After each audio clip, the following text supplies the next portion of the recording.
It's the Winemakers on Sporting News, presented by Jack Daniels.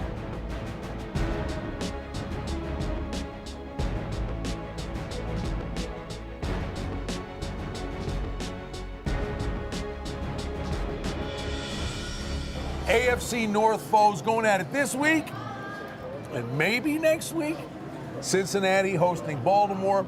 Bengals 2.5-point favorites. The total in the game is 41. There are some threes out there. Before we dive into the game, what's the mindset, Kenny? Let's start with Cincy. You got clubbed by Baltimore earlier.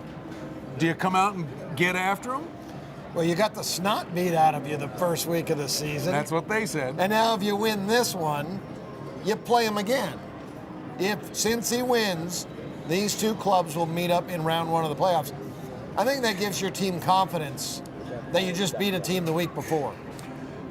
Let's go the other way. Baltimore had really been struggling, maybe righted the ship a little bit. They want to get some momentum going. You got the Bengals the week after the Steelers angle, which is a big one on its own. But this is as big a letdown spot as there is out there, isn't it? Oh, yeah, making the playoffs.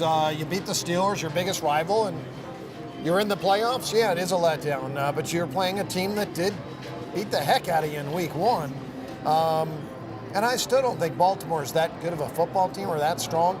Maybe the Giants are just that weak that Baltimore beat up on them, because the Giants are not going to be in the playoffs. The one major trend that's been out there has been Cincinnati's just horrid record against division foes. Maybe I'm sure they'd like to build on that last week and say, hey, maybe we kicked the door down.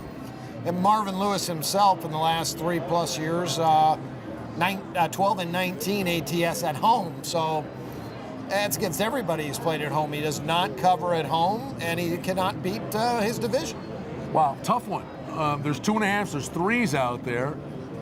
Hovering around a key number, which way would you lean? I think it's going to end up falling 3 in this game, and I would have to look for Cincinnati to really come to play this game, because I think they need some type of psychological advantage going into next week, and it'd be somebody they're familiar with and they know they can beat. And finally, specifically from a defensive aspect, this Bengals defense really does fly around. They get after the ball. I mean, that would be another thing if you could exact a physical toll on them. And you're right. Maybe you could beat Baltimore up a little bit to wear them down for next week. But awfully tough to do in the NFL. I think everybody's beat up this time of year. But Cincinnati is playing awfully good football right now. And the final footnote, Ray Lewis is now back on the active roster for the Baltimore Ravens. He will not play this week against Cincinnati. He might have to play against them next week.